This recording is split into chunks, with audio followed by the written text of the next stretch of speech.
Hi வணக்கம், welcome to triple S views. நான் சிவகுமார் சங்கரபாண்டியன். ஒரு வழியாக ஆட்சி அமைச்சாச்சு, முதல்வர் ஆயிட்டார் விஜய்.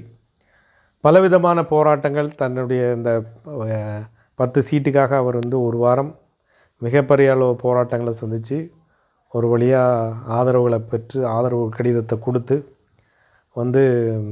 முதல்வர் ஆயிட்டார், பதவி ஏற்றார். இன்றைக்கி சட்டமன்றத்துக்கும் போய் எல்லா எம்எல்ஏக்களும் பதவி ஏற்றுட்ருக்காங்க. இது நடந்துகிட்ருக்கு.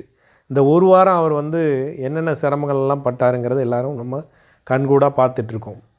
இது ஒரு பக்கம் இருந்தாலும் சமூக ஊடகங்களில் பரப்பக்கூடிய செய்திகளெல்லாம் பார்க்கும்போது இவர் அங்கே போகிறாரு, அவர் இங்கே வராரு, இந்த கூட்டணி அப்படி ஆக போகுது, திமுகவும் அதிமுகவும் சேரப்போகுது, எந்த அளவுக்கு நியூஸை ஸ்ப்ரெட் பண்ணணுமோ, எந்த அளவுக்கு எல்லா மக்களையும் குழப்பம் பண்ணுமோ அந்த அளவுக்கு பண்ணிட்டாங்க. அந்த அளவுக்கு ஊடகங்களில்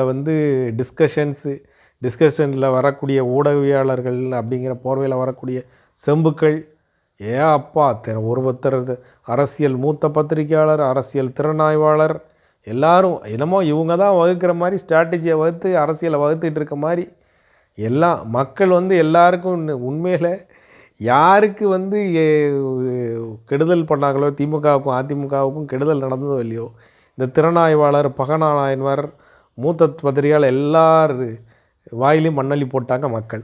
அந்த அளவுக்கு என்னமோ பக்கத்துலேருந்து பார்த்த மாதிரி அவர் இவரை பார்த்துட்டார், இந்த கூட்டணி இப்படி அமைஞ்சிருங்க, என்னமோ அந்த அளவுக்கு இவங்க சென்சிபிளாக விஷயங்களை பண்ணிக்கிட்டு கிடந்தானுங்க.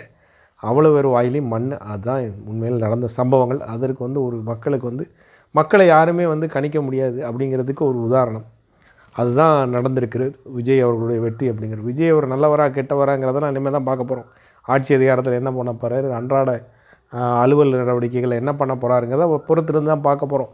ஆனால் மாற்றம் அப்படிங்கிற விஷயம் மக்களுக்கு வேணுங்கிறத இளைஞர் பட்டாளம் ப்ரூஃப் பண்ணிவிட்டு, இளைஞர்களை சாதாரண விஷயமாக எடுக்கக்கூடாது. இதே இளைஞர்களாலையும் அதுதான் முன்னெடுத்த ஆரம்பித்த இயக்கம் தான் திராவிட இயக்கங்கள், திராவிட முன்னேற்ற கழகங்கள் எல்லாமே. சினிமா எந்த சினிமாவை வச்சு அவங்க டெவலப் பண்ணாங்களோ, எந்த சினிமா அந்த அளவுக்கு ஆட்சி அதிகாரத்தை கொண்டு போய் உட்கார வச்சுதோ, அதே சினிமாவால் உருவாக்கப்பட்ட ஒரு நடிகராலேயே திராவிட இயக்கங்களுக்கு ஒரு முற்றுப்புள்ளி வச்சிருச்சு. அப்படிங்கிறத முற்றுப்புள்ளிகள் இல்லை, ஒரு 59 வருஷம் வரலாற்றுக்கு ஒரு இடைவெளி விட்டுட்ட அளவுக்கு வைக்கிற அளவுக்கு கொண்டு போய் விட்டுட்டார். அடுத்து என்ன நடக்கும்போது பொறுத்து இருந்தால் பார்க்கணும் செயல்பாடுகள். ஆனால் திராவிட இயக்கங்களுக்கு ஏற்படுத்தப்பட்ட ஒரு சம்மட்டி அடியாக தான் பார்க்கணும். இன்றைக்கி விஜய் எப்படி ஜெயிச்சார்னு அவங்க ஆராய்ஞ்சிட்ருக்காங்க. நீங்கள் ஏன் தோத்தீங்கன்னு முதல்ல ஆராயுங்க. அதுதான் முதல்ல பார்க்கணும். திமுகவும் அதிமுகவை பொறுத்தவரையில் அதிகாரம், அகம் இதெல்லாம் வச்சுட்டு ஒரு தலைவர் யாரை சேர்க்கணும், சேர்க்கக்கூடாது, யாரை யாருடைய எந்த பகுதியில் யார் யார் எப்படி எப்படி இருக்காங்கங்கிற ஒரு தரவுகளினுடைய விஷயங்களே இல்லாமல் செஞ்சதனுடைய விளைவு அவருடைய தோல்வி. திமுகவுடைய தோல்விங்கிறது நான் தான், எங்களை விட்டு ஆள் இல்லை, நாங்கள் தான் இந்த தமிழ்நாட்டுக்கே நன்மை செய்ய பிறந்திருக்கோங்கிற ஒரு அகங்காரத்தில் அவங்க தன்னுடைய விளம்பரங்கள் எல்லாமே செய்யக்கூடிய விஷயங்களெல்லாம் அதிகப்படியான செஞ்ச விஷயங்கள்.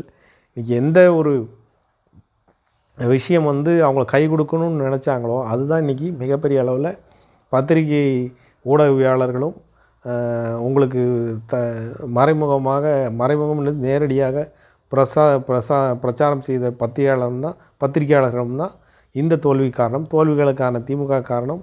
இன்னொரு அடிப்படையான முக்கியமான விஷயம் ஊழலை சார்ந்த அமைச்சர்களுக்கு நீங்கள் கை கொடுத்த விதம், இது எல்லாமே மிகப்பெரிய அளவு தோல்விக்கான விகிதம் தான். முக்கியமாக செந்தில் பாலாஜி எந்த அளவுக்கு உங்களுக்கு கை கொடுத்தாரோ அதே அளவுக்கு தோல்விக்கு மிகப்பெரிய அளவில் கை கொடுத்துருக்காரு. அதுதான் உண்மை. தோல்விக்கான முக்கியமான ரீசனில் செந்தில் பாலாஜியும் ஒரு காரணம் அப்படிங்கிறது திமுகவுடைய தோல்வியில் சொல்லலாம். அதிமுகவுடைய தோல்வியை பார்த்திங்களா, அகங்காரம். தென் தமிழ்நாட்டில் எந்த பகுதியில் எப்படி 3 தேர்தலில் என்ன விகிதாச்சாரத்தில் நான் அடி வாங்கணுங்கிற எந்த அளவீடும் இல்லாமல் தன்னுடைய தலைமை பதவி மட்டுமே எனக்கு முக்கியம், நான் வச்சது தான் சட்டங்கிற ஒரு விஷயத்துக்கு உடன்பட்ட அதிமுகவினுடைய தலைமைக்கு மிகப்பெரிய ஒரு சவுக்கடி இந்த விஷயம். பிஜேபியினுடைய விஷயம் பார்த்திங்கன்னா, எந்த இடத்துல எந்த தலைவர் பதவி இப்போ அதிக அளவில் யாருக்கு எந்த அளவில் பவர் இருக்குது, எந்த இடத்துல மக்கள் நம்மளை நோக்கி வராங்க, நம்ம புது கட்சி நம்ம கட்சியை நோக்கி வர 2 திராவிட இயக்கங்களுக்கு டஃப் கொடுக்குற அளவுக்கு ஒரு ஒரு ஒருத்தன் வந்து இத்தனை அளவுக்கு கொண்டு வந்திருக்கிறான், இந்த அளவுக்கு ஒரு யாரை நோக்கி நம்ம வந்து யாரை வச்சு இந்த கட்சி வந்து எந்த காலகட்டத்திலே மிகப்பெரிய அளவில் ரீச் ஆச்சு, என்ன காரணத்திற்காக இந்த பிஜேபி வளர்ந்ததுங்கிற ஒரு ரீசனே தெரியாமல் கூட்டணிங்கிற ஒரு விஷயத்துக்காக சீட் நம்பர் அப்படிங்கிற ஒரு விஷயத்தை மட்டும் கணக்கில் எடுத்துகிட்டு போனதனுடைய விளைவு யாரை தவிர்க்கணும் யாரை தவிர்க்கக்கூடாதுங்கிற ஒரு விஷயத்தை தலைமைக்கும் உள்ளே இருக்கக்கூடிய மேற்பட்ட தலைவர்கள் 2ஆம் கட்ட தலைவர்கள் இதெல்லாம் சேர்ந்து ஒரு லாபி ஏற்படுத்தி இன்றைக்கி பிஜேபியை வளர்ந்திருந்த பிஜேபியை ஒரு லெவலுக்கு கீழே கொண்டு வந்து விட்டுட்டாங்க. இதுதான் பிஜேபியினுடைய இன்றைக்கி காலகட்டம். இதுதான் உண்மையான ஒரு தோல்விகளுக்கான விஷயம். ஒவ்வொரு கட்சியும் தன்னோட தோல்வி எதனால் நம்ம ரீச் பண்ணுறதுக்கு எதில் மிஸ் பண்ணிட்டோங்கிறத பண்ணோம். எல்லோரும் விஜயினுடைய வெற்றியை பற்றியுமே விமர்சனம் பண்ணிகிட்ருக்காங்க. இந்த விமர்சகர்கள் என்ற போர்வையில் இருக்கக்கூடிய இந்த திறனாய்வாளர் எல்லாருமே என்ன பண்ணாங்கன்னா, திருப்பி இவர் அதனால தான் ஜெயித்தார், இவர் இதனால தான் ஐடிவிங்க ஜெயிச்சிட்டார், ஏதோ வழியில் ஜெயிச்சாருங்க. அவர் நீங்கள் பண்ணாதான் அவர் பண்ணிட்டார், அவ்வளோதான்.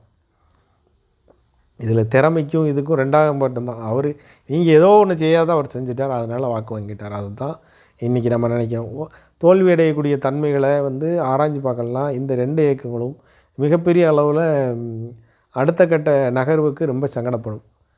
திமுக வந்து அடுத்த நாள் நன்றி தெரிவிக்கப்பட்டார். தோல்வி அடைஞ்சாலும் தோல்வி அடைஞ்சதனுடைய முகம் முதல்ல வந்து கூட இருக்க அமைச்சர்கள் எவன் குளிப்பறிச்சாங்கிறது திமுக தெரியணும். கூட இருந்தே வண்டியை தள்ளிட்டு பாரு இப்போ போயிட்டு இருக்காரு பொறுப்பு அமைச்சர், சென்னையுடைய பொறுப்பு அமைச்சர். சென்னையை அவருக்கு எழுதி கொடுத்த மாதிரி சேகர்பாபு பண்ணிகிட்டு இருந்தார்.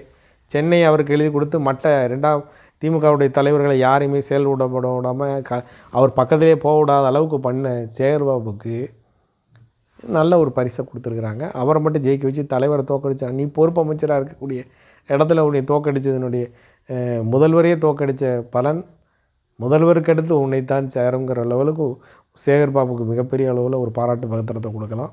அந்த அளவுக்கு சேகர்பாபுடைய வேலை இருந்திருக்கு அப்படிங்கிறது தான் உண்மை. 2ஆம் கட்ட தலைவர் யாரும் விரும்பலை அப்படின்னா, கோவையை பொறுத்தவரையில் எங்கேயோ இருந்தோ ஒரு ஆளை கொண்டு வந்து இங்கே வந்து போட்டு கோவை திமுக வந்து உள்ளே வந்து மிகப்பெரிய பூச்சலை ஏற்படுத்தி விட்டாங்க.